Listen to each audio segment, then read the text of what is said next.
And thank you for being here.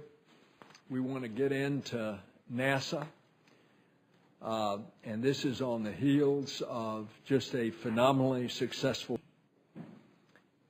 It's extraordinary that you can take humans and machines and put them together and make them do wondrous things that will open up all new avenues of information about what the universe is, how long it's been there,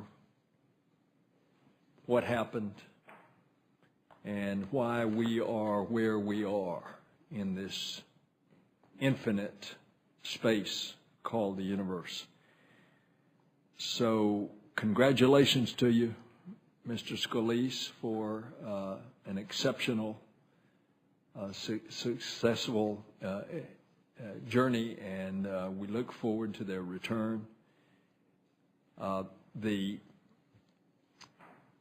communication that Barbara Mikulski had with them from her committee was just outstanding, and you could see with the smiles on their faces in that extraordinarily clear photography just how much they are relishing success.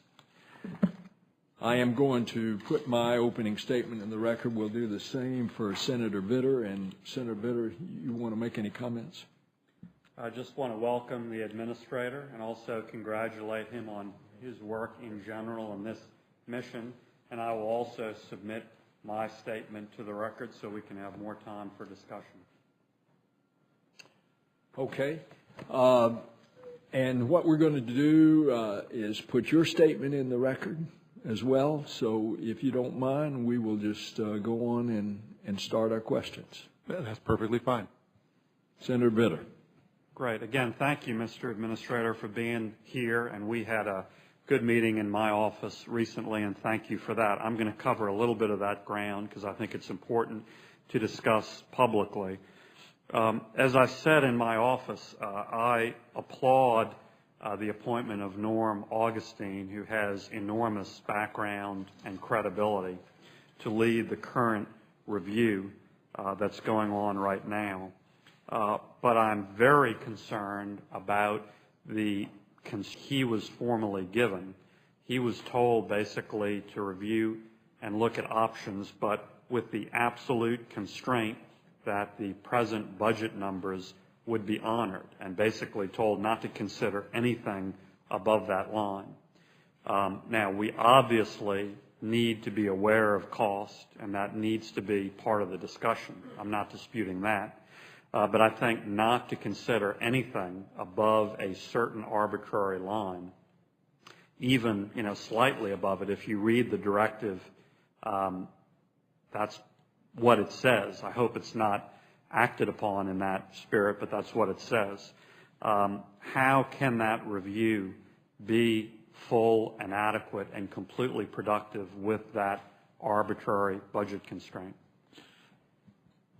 Well, I think you characterized the intent of the review accurately, which is to go off and look at human spaceflight from now forward, look at extending the space station, and developing options to accomplish the goals of returning humans to the moon, getting Earth orbit, supporting the space station. And yes, there is as you said, a fiscal constraint to stay within the budget. But I think it's fair to say that Norm Augustine and the team is going to be looking at it, and if they can't find a solution that fits within the budget or an option that fits within the budget, then I'm sure they will provide other options. Well, I mean, it seems to me there are clearly there has to be options that fit within the budget, but that in and of itself is a very constrained question. It seems to me the better question is, what are all of the options? What are the costs of all of the options? And then we can make a reasonable cost-benefit judgment based on what the option accomplishes and what the cost is. And there could be some very good options that might be slightly above that line. do you think in practice he will consider all of those options? I think he will consider all of those options. Which ones he'll bring forward, I can't say, but I do think he will consider all those options.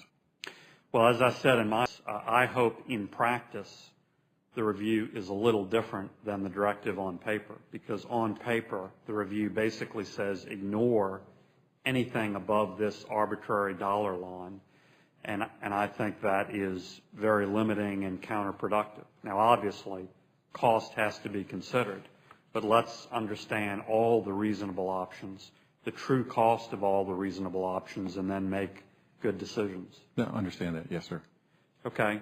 The second big concern that we talked about in my office is that while this review is going on, and admittedly it's supposed to report pretty quickly in August, but while it's going on, contractors around the country, including in Michoud in Louisiana, are proceeding with plans, in some cases to lay off folks or to give notice to folks, which are premised on the old Bush administration stated policy that we're not going to fly the shuttle after 2010, basically no matter what.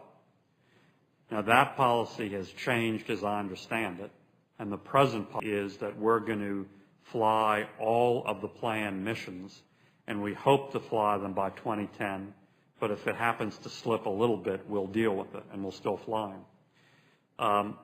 What assurances can you give us that new directive has gone to the contractors and they are being asked to stop any actions in the next few months which could basically get in the way of certain future options that Norm Augustine and his panel may very well suggest to us? Certainly. First, let me say that flying the shuttle safely is our number one priority. We must do that. And in order to do that, we need the people, the people that have been supporting this program for years, continue to support the program, are making the mission that's flying today a success. So we need all of those people to be there and support the program right up until we'll stop on the very last mission that flies, whenever that is. The way we're working that is, of course, working with our contractors and working internally to provide people with options. One, to retain the workforce. We're trying, wherever possible, to give people opportunities to work on the next program, the Constellation program, Orion and Ares. So they're working shuttle. They're also working Constellation activities. This way they know that when shuttle comes to an end, they will have something to go to. We're also making sure that we have the workforce that we need for each element to support that last shuttle flight. So we're retaining those people and those capabilities and those testing that we will need to fly that last one. We're also, and that we can do within NASA, and we can make sure that those people are there. We're also working with the contractor community and talking to them to get retention bonuses so that people will stay on. That hasn't proven to be a problem. This workforce is extremely dedicated, very loyal to the program, as you all well know. And in the interim, as we're working through all of these, I've spoken to Lockheed, and there will be no more notices for layoffs for at least until the fall, when we get through the review with the Augustine review panel. And we're working with them to minimize the amount of impact that will be coming by placing people on other contracts or retaining them in other activities within Lockheed. So we're working actively with the contractor community to retain the workforce and minimize the impacts. Okay, specifically at Michoud in Louisiana, and I bring that up because I know a lot about it, not because it's the only important thing, but just as an example. We were told yesterday that there will still be notices that were planned a long time ago in June and or July. That's inconsistent with what you just said. So if we can figure out which is correct. Well, I think there's two things being said. Okay. There were notices given earlier this year those will be affected in the June-July timeframe. Any new notice will be after that in the fall, and we're working with Lockheed to minimum impact of those reductions. Okay. We'll work with you to double check that, but Okay. that clarification would make sense. I just want to make sure that's what's going on. Yeah. And there aren't new notices starting June or July. There are not new notices starting June or July. Great. Along the same vein, why wouldn't it make sense for NASA, the administration, the Congress, whomever, all of the above, to reinstate the prohibition that expired on April 30th, at least until we get the Augustine panel report? Well, as you know, we started the shuttle retirement back in 2005 and stopped production. Well, didn't stop production. We didn't continue production of elements that we didn't need to carry out the manifest as we understood it. So it's been going on since then.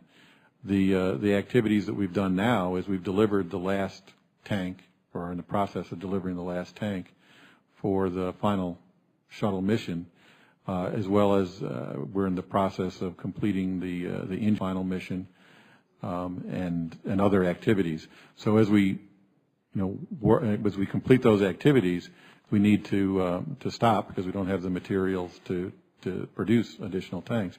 But what we are doing is we're making sure that we're keeping the people that we need to service those equipment should there be a problem, to analyze issues should there be an issue, and to maintain those until, as I said, the last flight. So it's not a complete stoppage, if you will. We're trying to do it in a very logical and methodical and sensible way so that we can be prepared to deal with any issue that may come up as we fly out the manifest. Okay. That's all I have for now, Mr. Chairman. Okay. Thank you, Senator Vitter.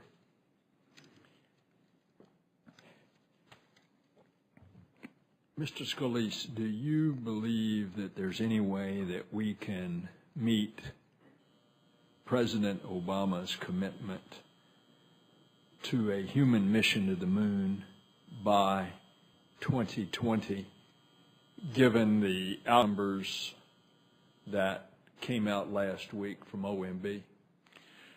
We're still looking at that, but I can say very truthfully that it's going to be challenging to meet that to the original plan that we had before. I agree. And I would echo what Senator Vitter said about the out years numbers, and I have shared my dissatisfaction with Dr. Orzag and Dr. Holdren about that. But I am very optimistic that someone of Norm Augustine's quality and his experience is going to see through that, and he's going to recommend what he legitimately thinks should be. And so in that regard, I'm not as concerned as you are, Senator Vitter, that Dr. Augustine will feel like that he's constrained to use their numbers, because you simply can't do everything that NASA has to do to leave those out-year numbers. What is NASA's estimate of probability of completing the remaining missions on the space shuttle by the end of, well, let's make it easier, calendar year 2010? Well, actually, I don't think I have that number. I have it till September of 2010, and as you know, how we work the manifest. And I'd have to get you the exact numbers, but it's on the order of between 50 and 70% confidence that we can complete those missions by September 2010, depending on which model that one uses. And looking at a deterministic model where we actually just put in the data, so one is a probabilistic, the other is a deterministic, we have actually some margin to the September 2010 date. But of course, as you well know, we have to look at it essentially every week to make sure that that parts are coming in when they're supposed to be coming in, and that we're not having any issues. And of course, we have been known to have weather well. So we have to work all those things. But our probabilistic models indicate that we can do it, and our deterministic model indicates that we can make that time frame. But again, it's not the date anymore. We intend to fly out the manifest. Which is what the commitment from the White House. That's correct. Yes. And they have publicly stated that commitment. I just want to I want to put on the record, though, since the Columbia disaster, what's the most number of missions that we've flown in a year? I think well, we'll have to get that for the record. I believe it was 8, but I could, since the Columbia disaster, I'm sorry, no. I believe it was 4 or 5. I think the record will show 4. Now, we are now in May of 2009, and there are 8 missions remaining. How many would be flown between now and September the 30th of this year? We've flown 4 missions between now and September 30th. Of the 4 missions of the For 8? this year, we will have flown 1. At the completion of this mission, we'll have flown 2 this calendar year. We have 1 scheduled for June, 1 scheduled for August, and we had 1 before that. So in the fiscal year, it'll be 5. Okay, but between now and September the 30th, we'll have 2 more missions. 2 more missions. So that leaves you 6 remaining. Yes. And you're saying that the probability is, did you say 70%? You said 50 to 70%. That's correct. That you could fly the remaining 6 missions within a 12-month period. That's correct. But you would never sacrifice any question of safety to get those 6 off. That's right. Schedule has not been a priority. It is safe flight of the shuttle and its crews. We have to do that in order to do anything in space. So safety of flight is our number 1 priority. It will determine when we fly ultimately. And, you know, our models are just that. Sir, they're just models. Will you notify us immediately if your assessment of probability changes? Yes, we keep routine updates of the manifest, and we'll continue to provide those. And if we see that we're not going to make it, we'll notify everybody when we start to see that. Now, you have been negotiating a contract with the Russians to provide launch services after the retirement of the shuttle. Does that have a firm fixed date at which those launch services would start?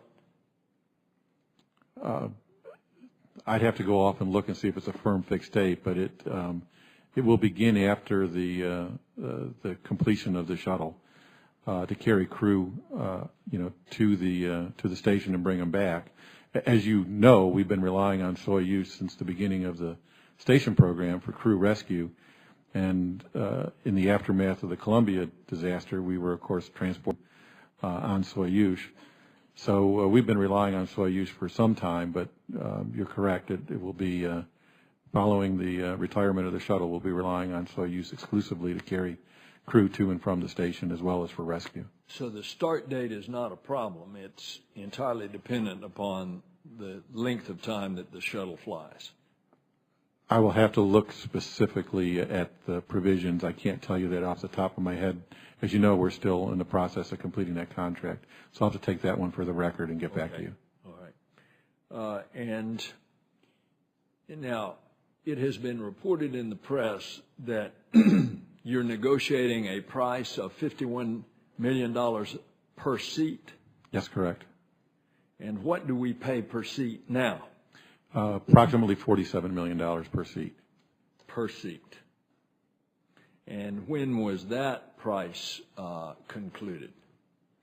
It was in the last agreement, which I'd have to, again, get you the exact date of when that was done, but that's been probably since, I'll have to get you the exact date. I don't have it off the top of my head. The services, though, are for training, the flight to and from the station, and rescue capability, and any of the provisions that are required for a long duration flight.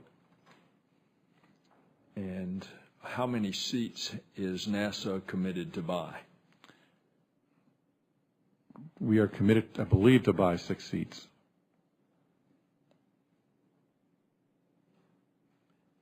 And for example, is that you take 3 up on a Soyuz? Well, we don't pay for the Russians, so the cosmonauts would be theirs, and we pay for our crew members that we're responsible for, which would include NASA members, ESA, and JAXA member, our partner members that we're responsible for. In last year's authorization bill, there was guidance to NASA about COTS-D, Space Act agreements, to develop a U.S. commercial alternative to Soyuz. And we authorized $150 million in funding for COTS-D. Now, I noticed that you're putting $150 million of stimulus funds toward commercial crew and cargo program, but not actually initiating COTS-D agreements. Why are you not initiating these Space Act agreements? Well, we are working the commercial program as you defined. There was cargo on it. We have those 2 contracts with SpaceX and Orbital to do cargo. We had one for COTS-D.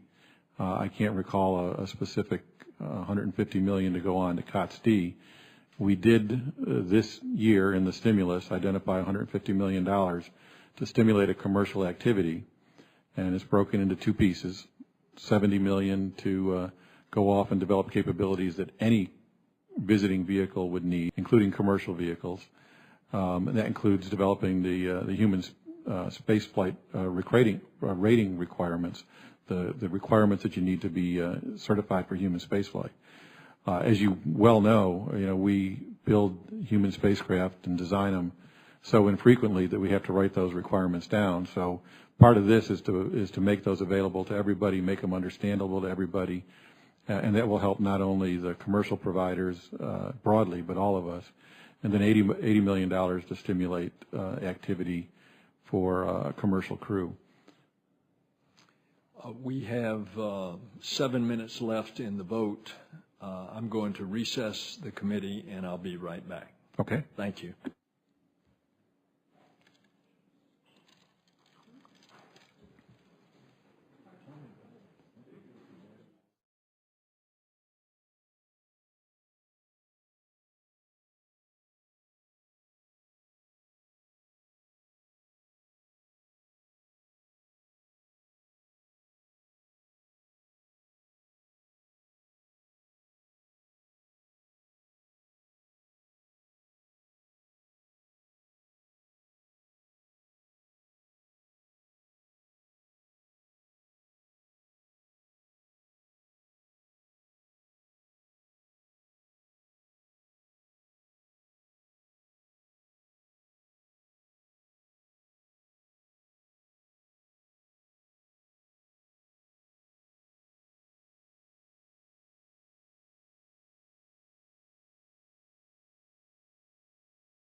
The committee will resume. Now, I want to go back to the question that I had asked you earlier. You described the breakdown of how you intend to program $150 million for commercial crew and cargo. And instead of putting the dollars into the various component pieces that would enable crew ability, would it not make more sense just to invest that in a milestone-based demonstration flight?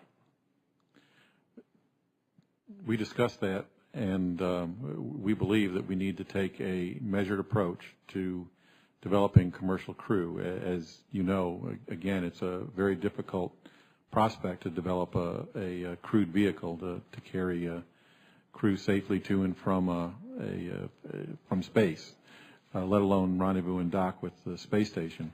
So we're working a measured development where we work progressively from developing the capability to get into space, to conduct the rendezvous and docking with the space station, to crew rescue, which can be done without having to worry about crew escape, all the way up to carrying crew.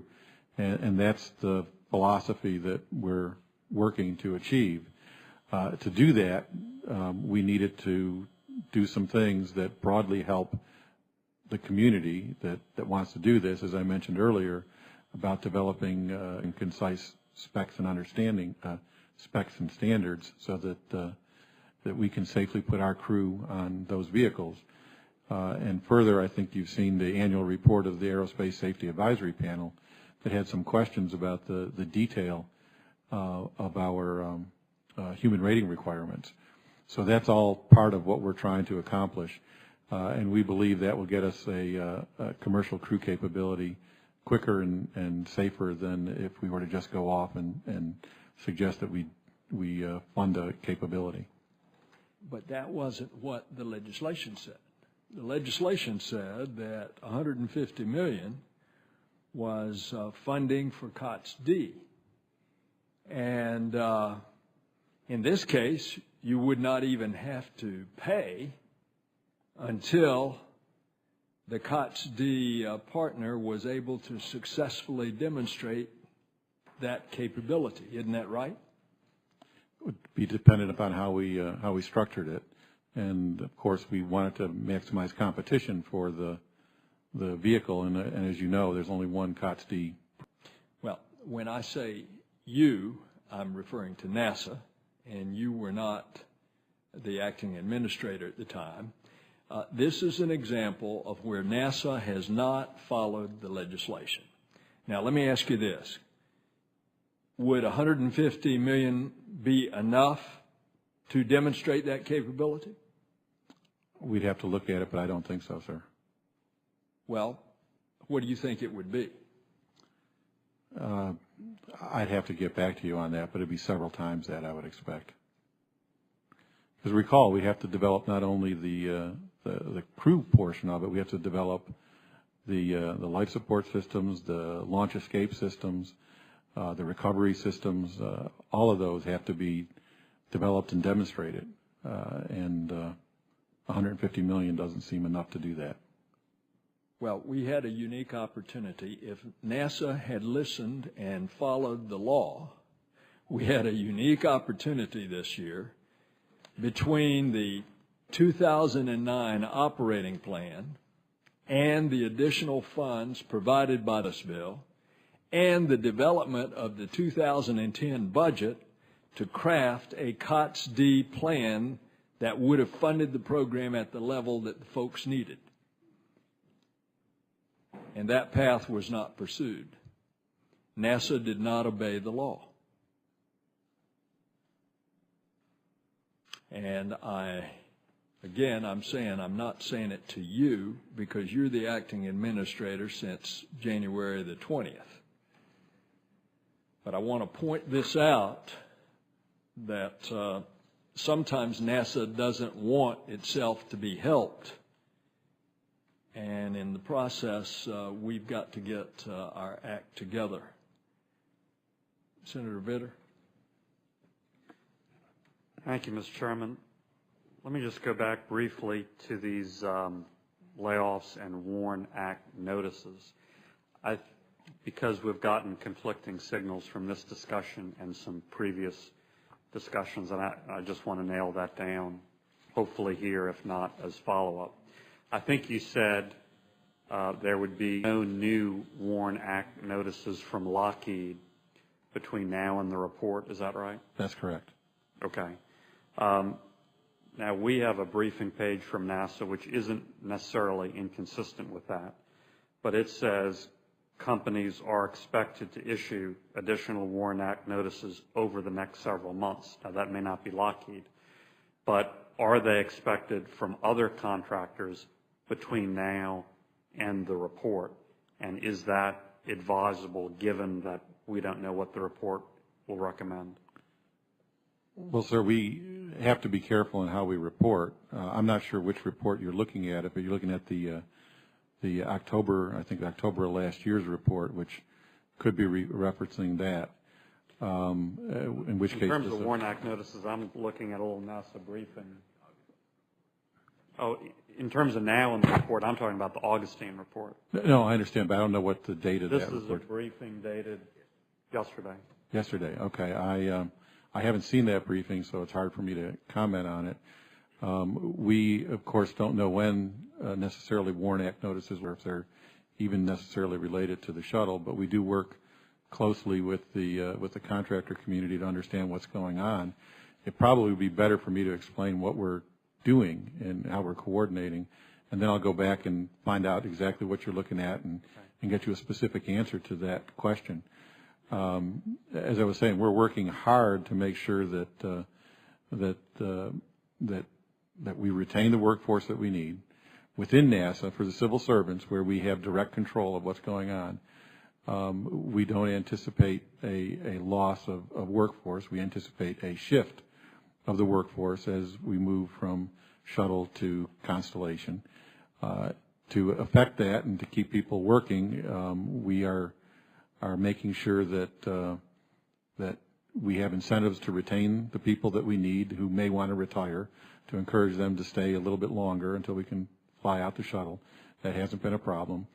To provide people with career paths, job opportunities on Constellation, so they know they have a place to go to when the shuttle goes away, but they know their prime job is to fly the shuttle. This is an extremely workforce. The civil service workforce is an extremely dedicated workforce that's doing a great job. On the contractor side, we're trying to do the same thing. We have less control, of course, so we work with the contractor community to provide opportunities where we can, and to encourage the contractors to provide opportunities for these people as they win contracts. We provide retention bonuses, funding to accomplish that so that people can stay, and provide support for retraining where that is appropriate. The contractors have been very good at trying to place people when there are displacements that are needed. And from what I can tell, they've done a very good job. Our estimates have always been high, so less people have been impacted than we have projected. But as for the specific data that you have there, I have not seen it. I apologize for that. Sure. I'll have to go back and look at it. If we can follow up, but just so that I can frame the question, this is from NASA yesterday about WARN Act notices, and it says companies are expected to issue additional WARN Act notices over the next several as shuttle manufacturing activities continue to wind down. So it's shuttle related, not necessarily Lockheed. So your previous statement may be true, but it's shuttle, but it does seem to be between now and the Augustine report. And so my question is, does that make sense between now and the Augustine report, when the Augustine report may suggest something that these actions make either impossible or very expensive to do?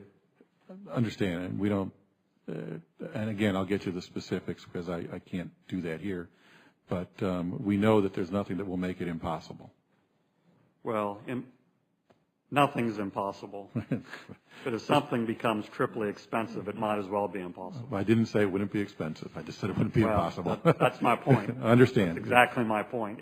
as a practical matter, would be impossible.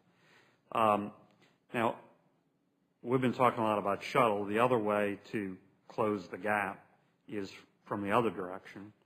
And for instance, for Ares 5 and Altar development, that was originally start in 2011, I believe, and that's now beginning in 2013. What's the possibility of shifting that back closer to 2011? Is that a possibility, and at what cost? Well, certainly for Ares 5 and Altair, it is possible to move those developments up.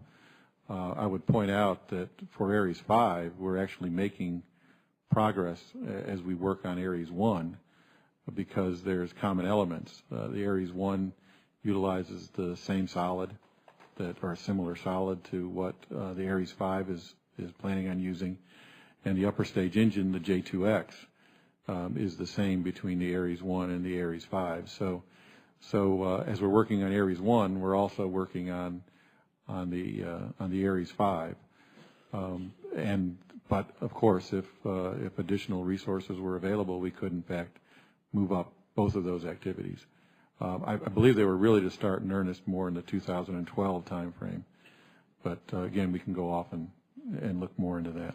Okay. Final question for now. In the past, there's been some discussion that, in my opinion, exaggerated safety concerns about shuttle, use of the PRA tool and other things. Most recently, NASA's formal opinion is that there is a 98.7% probability of safely executing each flight planned as of now. Is that NASA's current confident estimation bottom line? That number isn't familiar to me. Is it? Are you looking at the range of numbers there? I'm looking at a NASA report, page 9. Which report is this? It's the Shuttle Extension Report, page 9. Okay. That says the latest space shuttle probabilistic risk assessment, PRA, indicates that the single mission risk for loss of crew and vehicle is 1 in 77. Stated another way, and this is what I quoted, there's a 98.7% probability of safely executing each flight. Mm-hmm. So is that NASA's current bottom line? Yes. There's in the appendix of that report, there's a variance that shows our confidence level in those numbers. And while the PRA is a good indicator, it isn't the only indicator. The shuttle is a very complex vehicle to operate, and I think that's the best way to describe it, and that report describes that as well. And it's an aging vehicle as well, so it's more than just what's the probability that all the pieces are going to work. It's the probability and it's the likelihood that we're going to be able to deal with all of those issues as they come up. So yeah, the numbers that you quoted are exactly right, but our uncertainty, which is in the appendix of that report, shows that there's a reasonably large error associated with those numbers, or error bar as we call it, associated with those numbers. Okay, that's all I have right now, Mr. Chairman. Senator Isaacson. Thank you, Mr. Chair. I apologize for missing your testimony and being late. I really was anxious to hear it. I just really have a couple of questions. The last shuttle flights are next year, is that right? That's correct. And the budget request that I show here is $18.68 billion in 2010, and basically roughly the same amount of money over the 4 years succeeding.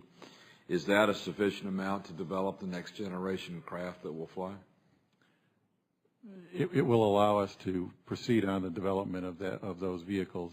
Yes, it was asked earlier if that would support the 2020 lunar landing, and I stated then, and I'll state again that would be a challenge. We're still in the process of evaluating what the budget represents in terms of human lunar return and the time frame for that.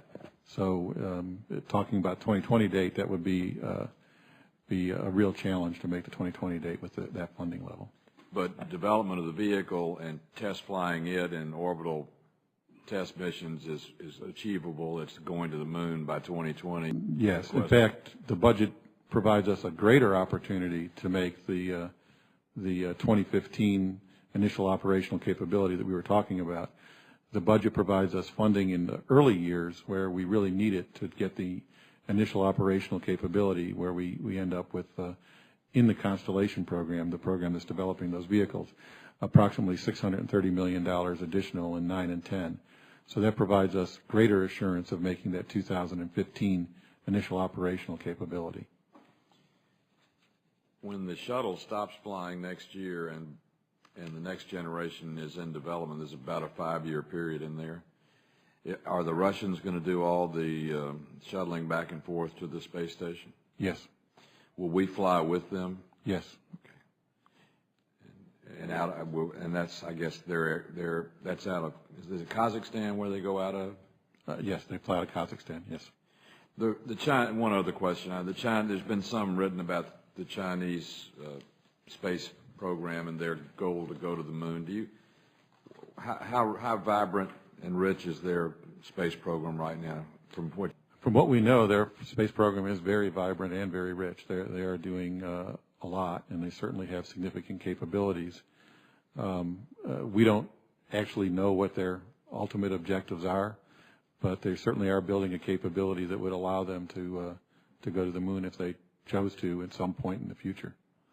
And my reason for asking is I think it's space. I'm fascinated by space exploration and envious of the chairman and his experience in so doing. But I think we must remain competitive in the advancement of space. We reacted to the Soyuz quickly, not the Soyuz, but Sputnik quickly in the 60s. I was around then and remember that day when we thought we were behind and we leapt ahead.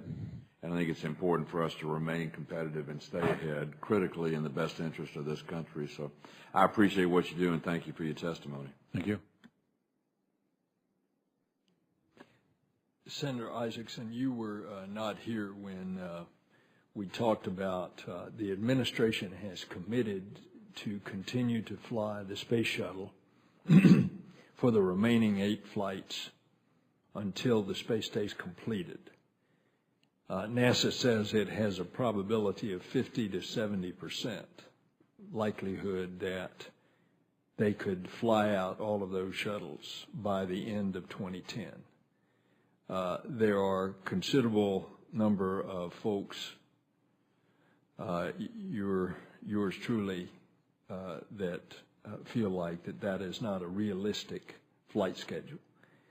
And we provided for that in the budget resolution that we passed by adding another $2.5 billion in budget authority and outlays in fiscal year 2011 should the shuttle have to continue to fly in 2011 to complete the space station. The budget that you have submitted, that the President has submitted, identifies $400 million in shuttle retirement costs not previously accounted for, and it transfers those funds from the exploration budget.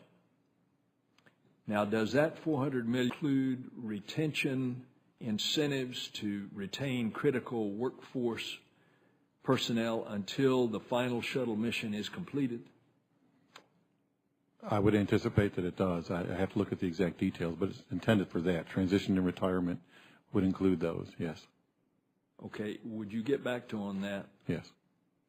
All right. Do you anticipate additional closeout and retirement costs being identified over and above the $400 million? There could be, though. That is an estimate based on what we know today. So there could be additional costs as we learn more about what needs to be done.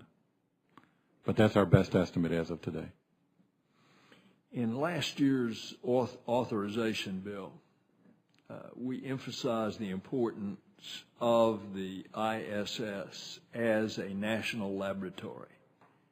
and it was Senator Hutchinson about 5 years ago who, in the NASA authorization bill back then, had first made that designation of the space station as a national laboratory. And in that authorization bill, we directed NASA to develop a national lab management plan. And we emphasized in there KSC's Space Life Science Lab as an asset of the Space Station National Lab. Is there any effort underway to develop a separate funding line for an ISS National Lab activities? We are working the ISS as a national lab, and we've identified resources in the Constellation program and the station program to do that. So I guess the answer is yes. We are doing that. Okay, would you get back to us with the details on that? Yes, we can do that. For the space station to function as a national laboratory, it's got to have the ability to bring cargo back, the down capability. Now, obviously, we're going to be limited once the shuttle is retired in that down mass capability. What is NASA going to do to address that need? We're working the down mass capability, or the down mass, with our partners, of course, and also with the commercial cargo to go off and address that. So we have a plan. We are working our plans to go off and develop that. That'll be an evolving activity as the commercial cargo comes online. Our ability to work with the Soyuz and with our European and Japanese allies on pulling this all off. So that's an evolving capability that we'll be working. But you're absolutely right. I mean, as we use ISS more and more, and as you know, we're getting a 6-person crew beginning this month. So we're starting now to use ISS for what it was intended, as a laboratory. And in the near term, we'll be able to use the shuttle, and in the longer term, we'll have to use new capabilities until we get to full up capability with Orion and be able to carry down about the equivalent down mass that we got with the shuttle. And so until you get Orion, your down mass capability is only Soyuz? And whatever we can develop with the commercial capabilities and with our European and Japanese colleagues. Well, how far along in their development are they? Not very far along. Well, they're far along in delivery of capability. In terms of down mass, that's still a capability that has to be developed. So we really don't have a down mass capability except what you can stick in Soyuz. Mm-hmm.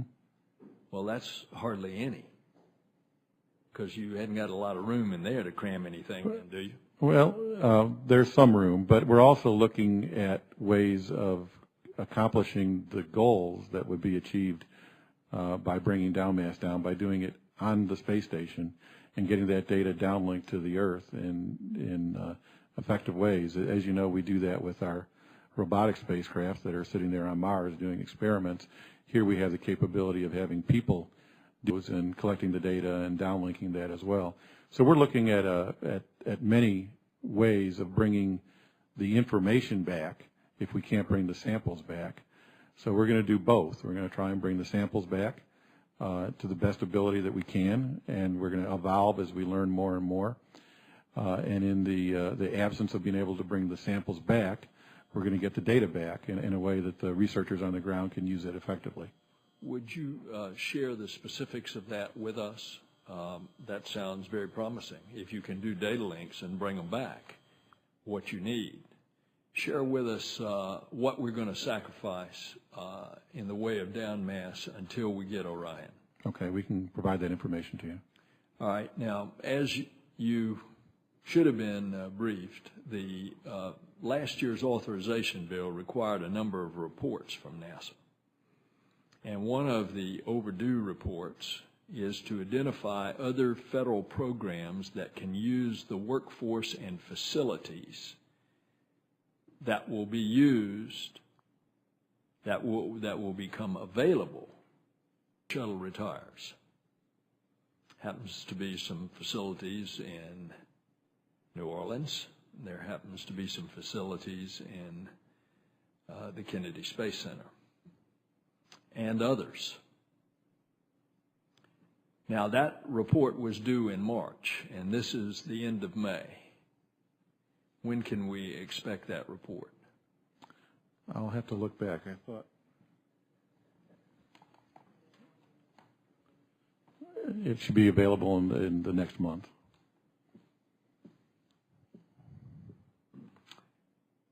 NASA has based its Ares 1 Orion initial operating capability date as March 2015 on a 65% confidence calculation.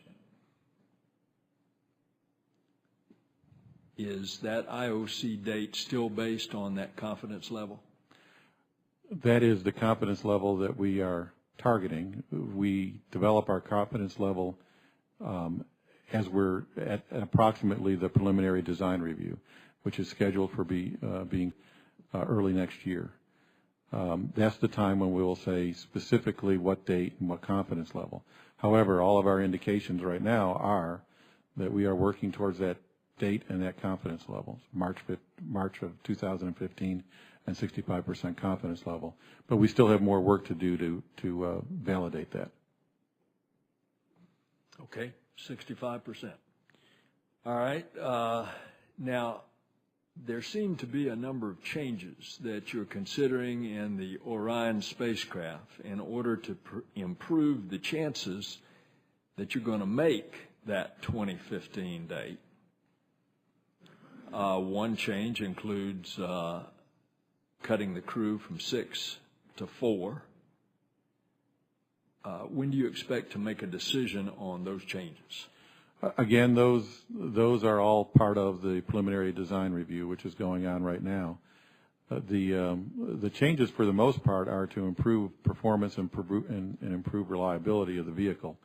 In any design process, one wants to sit down and go off and understand that. I've not given up a 6-person crew. What we are doing is we are looking at the design. We're looking at what we need to do in order to support the initial operational capability so we can provide higher confidence. We're looking at the design to see where we can make improvements. One of the 2 areas of improvement that are worth mentioning that resulted in design changes are the launch abort system, where we revised that to more effectively cover the crew module so that we can reduce acoustic loads, which makes it safer and better for the crew as they're on ascent, and makes it better if they have to abort. We also changed the power system so that it would be more reliable in orbit during the mission, so that we could have a higher confidence of completing the mission. So many of these changes are being done as we're learning what it is that we're doing in this design process. And it has to be remembered that we still haven't completed our preliminary design of this vehicle yet. So there may still be other changes. They're getting smaller and smaller as we get smarter and smarter and we get further along on the design. And when is that design review? It's scheduled for the early next year time frame when it's all going to be complete. We do it in stages. We do the elements and then we do the entire system. So we'll do Ares, we'll do Orion. In fact, we've done Ares already. We'll do Orion later this summer, early fall, and then we'll do the entire system where we look at the ground system, the spacecraft, the launch vehicle, and all the associated elements in the early part of next year. I want to ask you a question specifically about the workforce at the Kennedy Space Center. Initially, you were going to absorb some of the job losses when the shuttle is retired, which you say is going to be in 2010. I think it's going to be in 2011. And that they were going to be absorbed by the work on the lunar lander.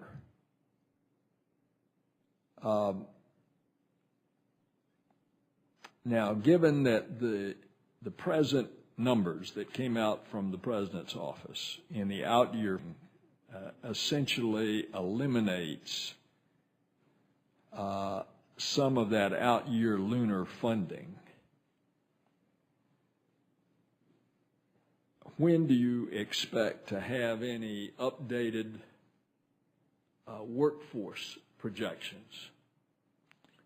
And let me say parenthetically that question may be, and I hope it will be answered by Dr. Augustine in his report. Well, that was going to be my answer. So we will provide an updated workforce for FY10 only. That's another one of the reports that you were mentioning. Next month, we'll only look at 10 because we do have the budget being looked at, the program being looked at, and then at the completion of the review this summer, we will update those workforce numbers as well as the entire plan, if so needed. But we'll update the plan based on the results of the review. When do you expect that we will see the report on the mishap investigation and recommendation with regard to the orbiting carbon observatory? That's still in work. It's proven to be a more difficult investigation than we all thought. The teams are working that. I would hope we have that done before the end of the summer, but it is taking longer. The problem has proven to be more difficult to identify and resolve than was originally assumed. But it's important to recognize it was a launch vehicle fairing issue that we're working. It wasn't associated with the spacecraft or the instrument. Another delay was no fault of NASA's, and that was the Solar Dynamics Observatory and the Lunar Reconnaissance Orbiter, and that's because they've had problems with Atlas V launch slots. But that costs NASA money. Yes, it does. How much? Well, we'll get you the exact numbers, but it's in the tens of millions of dollars. LRO and SDO are in different, but we'll get you the specific numbers. And SDO is still TBD, of course, so we can't give a final number until we actually have a launch date solidified. Right now, we're hoping that we can get it launched in October. You need to know that I think that this committee ultimately, with regard to a very important satellite used by a lot of communities, including defense, the INPOS, I think that you're going to see our recommendations to get to those problems, that NASA take more of the lead.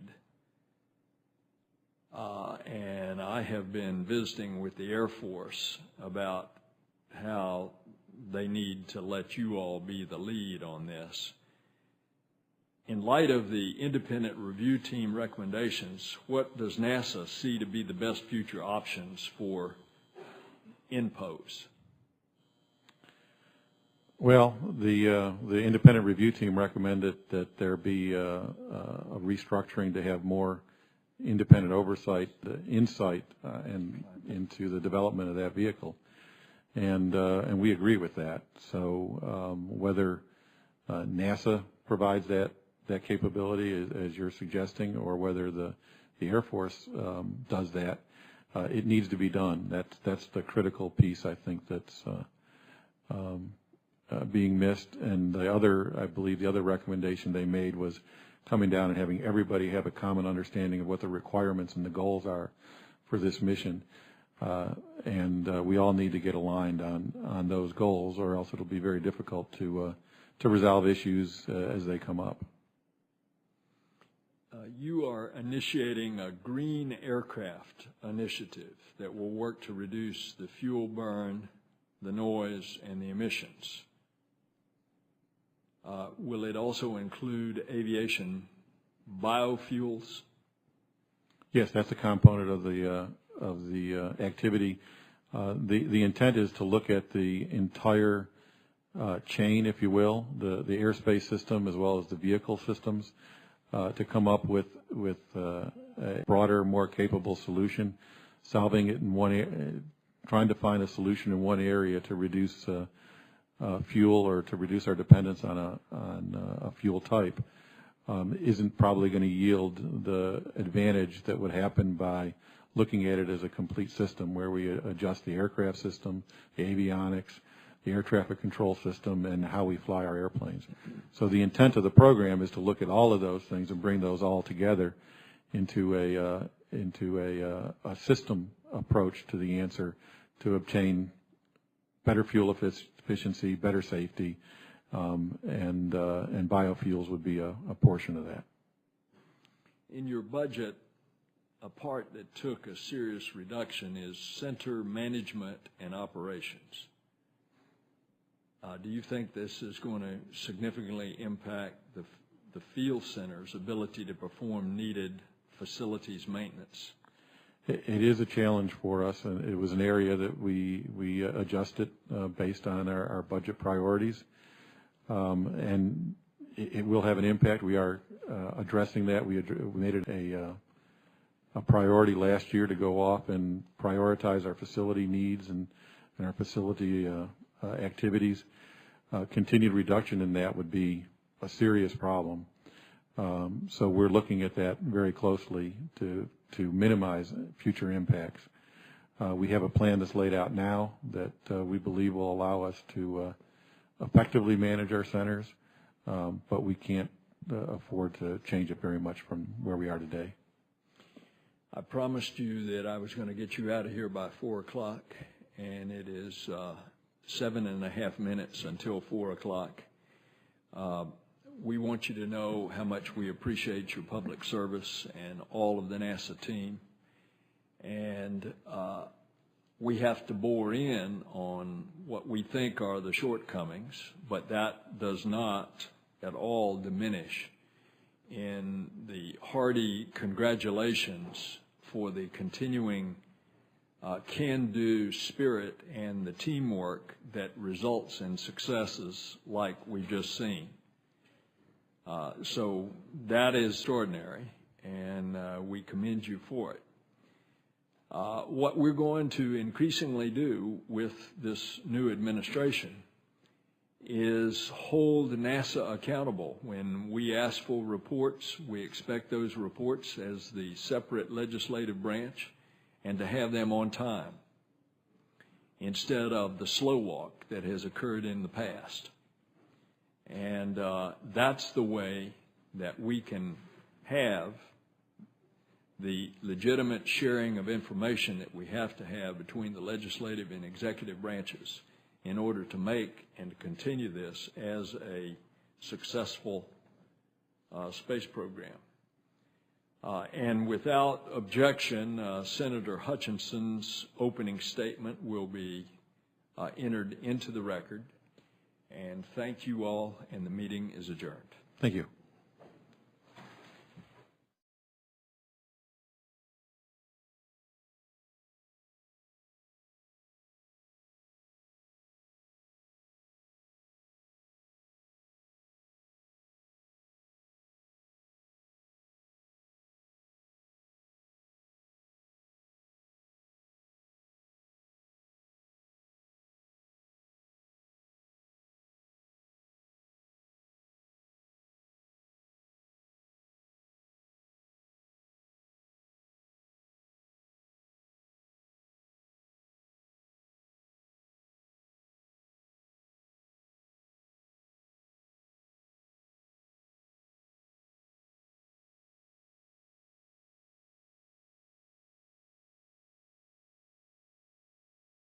Successful journey, and we look forward to their return. The communication that Barbara Mikulski had with them from her committee was just outstanding, and you could see with the smiles on their faces in that extraordinarily clear photography just how much they are relishing success. I am going to put my opening statement in the record. We'll do the same for Senator Vitter. And Senator Vitter, you want to make any comments? I just want to welcome the administrator and also congratulate him on his work in general in this mission. And I will also submit my statement to the record so we can have more time for discussion. Okay. And what we're going to do is put your statement in the record as well. So if you don't mind, we will just go on and start our questions. That's perfectly fine. Senator Vitter. Great. Again, thank you, Mr. Administrator, for being here. And we had a good meeting in my office recently, and thank you for that. I'm going to cover a little bit of that ground because I think it's important to discuss publicly. As I said in my office, I applaud the appointment of Norm.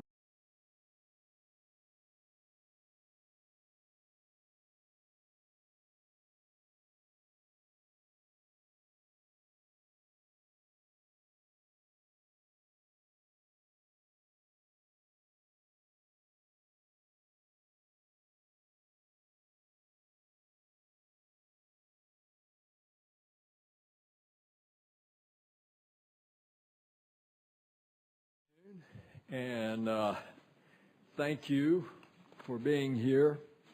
We want to get into NASA. And this is on the heels of just a phenomenally successful. It's extraordinary that you can take humans and machines and put them together and make them do wondrous things that will open up all new avenues of information about what the universe is, how long it's been there, what happened, and why we are where we are in this infinite space called the universe.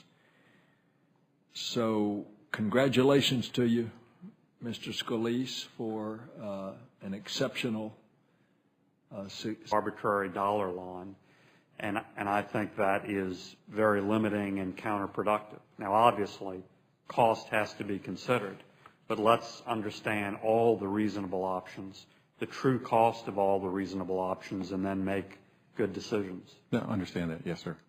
Okay. The second big concern that we talked about in my office is that while this review is going on, and admittedly, it's supposed to report pretty quickly in August. But while it's going on, contractors around the country, including in Michoud in Louisiana, are proceeding with plans, in some cases to lay off folks or to give notice to folks, which are premised on the old Bush administration stated policy that we're not going to fly the shuttle after 2010, basically no matter what. Now, that policy has changed as I understand it, and the present policy is that we're going to fly all of the planned missions, and we hope to fly them by 2010, but if it happens to slip a little bit, we'll deal with it, and we'll still fly them. What assurances can you give us that that new directive has gone to the contractors and they are being asked to stop any actions in the next few? Augustine, who has enormous background and credibility to lead the current review that's going on right now.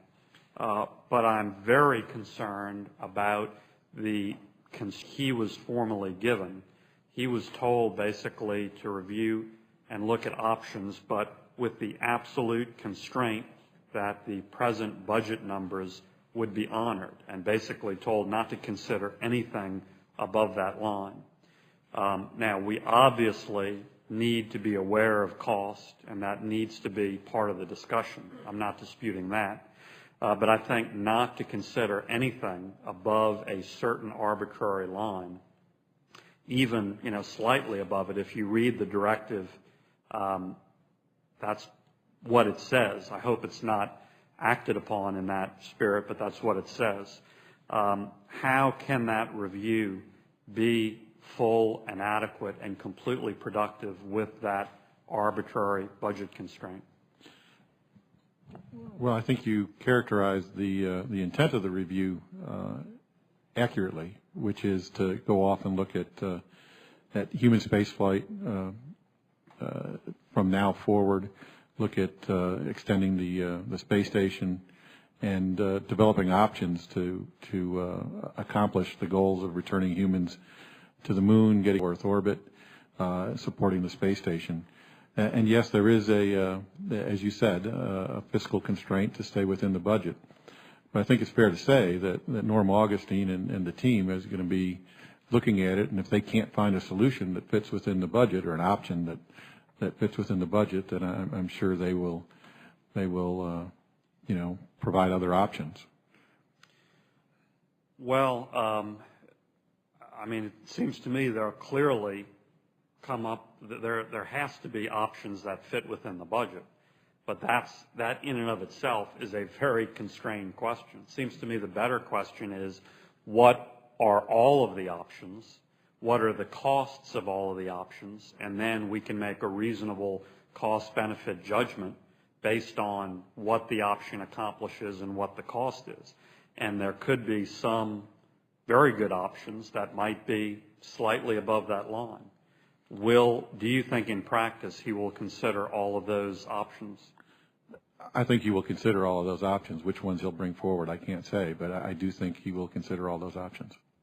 Well, as I said I hope in practice the review is a little different than the directive on paper, because on paper the review basically says ignore anything above this